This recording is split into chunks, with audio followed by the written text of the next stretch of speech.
monitor ជាផ្នែកសំខាន់មួយនៅក្នុងការជួយការងាររបស់យើងឲ្យដើររលូនល្អហើយថ្ងៃនេះគឺខ្ញុំមក upgrade ជាមួយនឹង monitor របស់ខ្ញុំថ្ងៃនេះគឺមាន sponsor អញ្ចឹងទៅជួបជាមួយនឹង sponsor តិចអរគុណចំពោះអ្នកឧបត្ថម្ភនៃកម្មវិធីនៅក្នុងថ្ងៃនេះគឺភរិយារបស់ខ្ញុំបាទសូមអរគុណបាទថ្ងៃនេះគឺមាន sponsor ធំបាទគឺភរិយារបស់ខ្ញុំបាទអូខេអញ្ចឹងនេះគឺជា monitor ចាស់របស់ខ្ញុំហើយមូលហេតុដែលខ្ញុំបាននឹងដូរ monitor ហ្នឹងគឺដោយសារតែ monitor ចាស់នេះគឺវាឆេះនៅខាងលើក្រហមដូចអ្នកទាំងអស់គ្នាបានឃើញអញ្ចឹងហើយនៅមូលហេតុចម្បងធំមួយទៀតហ្នឹងគឺប្រពន្ធរបស់ខ្ញុំគាត់ទិញឲ្យខ្ញុំយ៉ាហើយចំពោះ monitor នេះគឺខ្ញុំប្រើយូរដែរហើយប្រើតាំងពីឆ្នាំខ្ទង់ប្រហែលជាឆ្នាំ2018មកអ្នកទាំងអស់គ្នាហើយចំពោះបញ្ហាឆេះរបស់វាក្រហមហ្នឹងគឺដោយសារតែយើងប្រើយូរទៅគឺវាមានបញ្ហាហ្នឹងមកប៉ុន្តែក្រហមមួយហ្នឹងគឺវាច្រើនឃើញនៅក្នុងរូប background ពណ៌ខ្មៅអីចឹងណាឬក៏រូបកម្ៅវានឹងឃើញក្រហមបែបហ្នឹងមកហើយចាឥឡូវយើងមកមើលការ unboxing ទាំងអស់គ្នា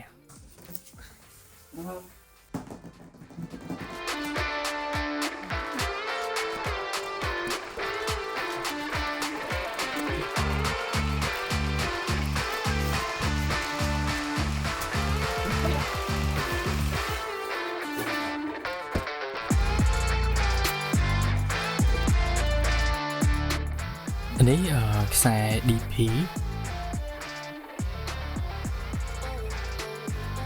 ហើយនេះគឺខ្សែ HDMI ហើយខ្សែនេះគឺខ្សែ USB B ទៅ USB A ហើយនេះគឺខ្សែភ្លើងរបស់ monitor ហើយនេះគឺ manual ហើយនឹងខ្សែហើយនេះជើងរបស់វាគឺមានពីរបំណែកនៅខាងក្រោមមួយនិងនៅខាងលើមួយញ៉ាំ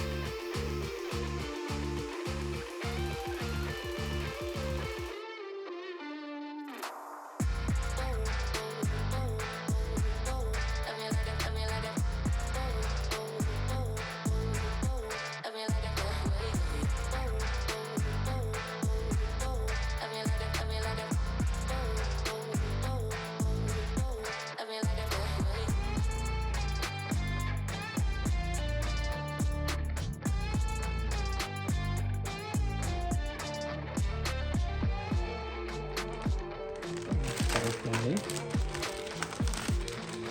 វាមានខ្សែហើយនឹងប្រដាប់បិទហូមវាហើយនឹងខ្សែវាទល់វិសតែយើងដាក់វិសមួយមក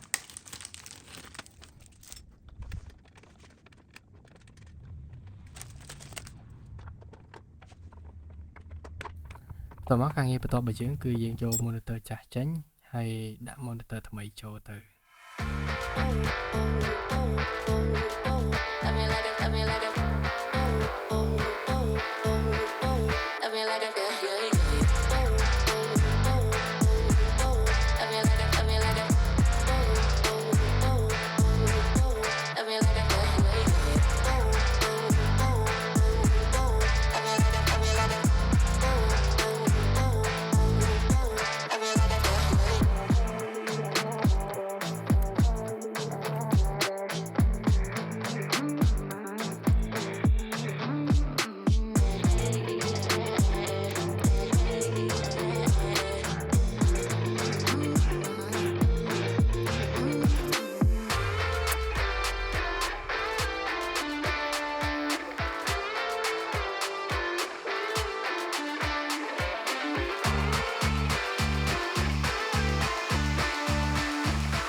ចុះខ្ញុំចង់ឲ្យ monitor នឹង ដែត